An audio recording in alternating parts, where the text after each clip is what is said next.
விவசாயிகளே, நம்ம வயலில் பார்த்தீங்கன்னா சுரைக்காய் போட்டிருந்தோம். வாங்க எப்படி இருக்குன்னு காட்டு. இதான் பார்த்தீங்கன்னா சுரைக்காய் செடி. காய பாருங்கள் எப்படி லைனாக இருக்குது, 1 2 3ன்ட்டு.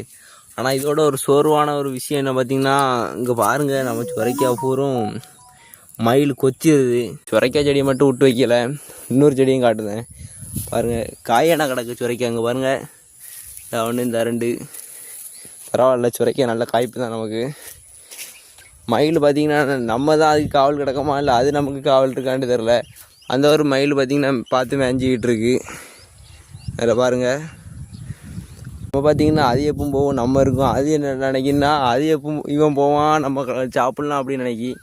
பாருங்கள் நம்மளுடைய எவ்வளோ அழகாக இருக்குது பாருங்கள். சின்ன சின்ன செடியோட பார்க்கவே நல்லாயிருக்கு. கொஞ்ச நாளில் பார்த்திங்கன்னா காய் வந்து பறிக்க ஆரம்பிச்சிடுவோம். சரி விவசாயிகளே, பாருங்கள் செடி அழகாக இருக்குது. இலை பாருங்களேன் எவ்வளோ சூப்பராக இருக்குது. பார்த்திங்கன்னா இங்கே ஒரு 2 மருந்து அடிச்சிருக்கேன். அடுத்தால பார்த்திங்கன்னா காய் புழு விழும், அதுக்கும் நம்ம மருந்து அடிக்க வேண்டியிருக்கும். விவசாயிகளே, நம்மளோட பூசணிக்காலையும் பார்த்திங்கன்னா சாப்பிட்ருந்து அங்கே இதையும் காட்டுதேன் பாருங்கள். மயில் இப்படி சாப்பிட்ட பிறகு பார்த்திங்கன்னா நமக்கு என்ன இருக்கும். இப்படி அவ்வளோத்தையும் பறித்து நம்ம தூரப்பட முடியுமா விவசாயிகளை? கஷ்டப்பட்டு நம்ம மருந்து அடித்து எல்லாமே பண்ணிகிட்ருக்கோம். அது பாட்டு சாப்பிட்டு போயிடுது.